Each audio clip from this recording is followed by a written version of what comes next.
গুরুত্বপূর্ণ বাছাই করা কোশ্চেন এনেছি, যেগুলো তোমাদের আপকামিং পরীক্ষার জন্য খুবই গুরুত্বপূর্ণ হতে চলেছে।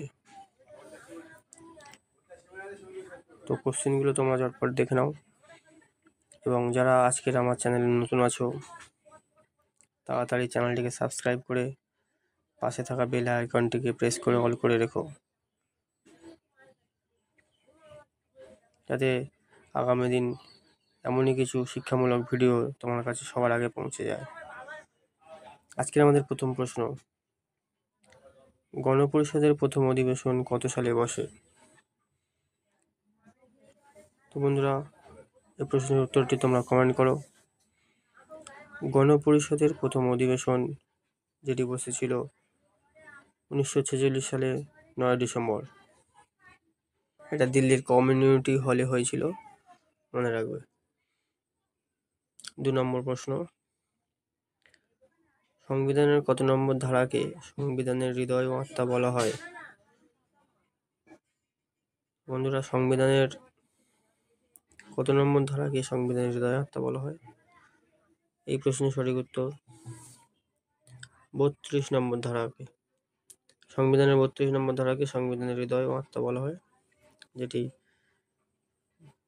বলেছিলেন ডক্টর বি.আর. আম্বেদকর। 3 নম্বর প্রশ্ন, কোনো বিল অর্থ বিল কিনা সে বিষয়ে কে সিদ্ধান্ত নেয়? তো বন্ধুরা, মনে রাখবে, কোনো বিল অর্থ বিল কিনা সে বিষয়ে সিদ্ধান্ত নেয়। অর্থ বিল শুধুমাত্র লোকসভাতে পেশ করা যায়, অর্থ বিল রাজ্যসভায় যায় না, ঠিক আছে? তো সেই সূত্রে আমরা বলতে গেলে কোনো বিল অর্থ বিল কিনা সে বিষয়ে সিদ্ধান্ত নেয় লোকসভার স্পিকার। বন্ধুরা, এই প্রশ্নের সঠিক উত্তর হয়ে যাবে স্পিকার। 4 নম্বর প্রশ্ন, এশিয়াটিক সোসাইটি কে প্রতিষ্ঠা করেন? বন্ধুরা, মনে রাখবে, এশিয়াটিক সোসাইটি প্রতিষ্ঠা করেন উইলিয়াম জোন্স 1784 সালে। এশিয়াটিক সোসাইটি প্রতিষ্ঠা করেন উইলিয়াম জোন্স। হর্ষবর্ধনের রাজত্বকালে কে ভারতে আসেন? হর্ষবর্ধনের রাজত্বকালে ভারতে আসেন হিউয়েন সাং। হর্ষবর্ধন সঙ্গে হিউয়েন সাং অনেকটা মিল আছে, হর্ষ হিউয়েন, এইভাবে তোমরা মনে রাখবে। হর্ষবর্ধনের রাজত্বকালে হিউয়েন সাং ভারতে আসেন।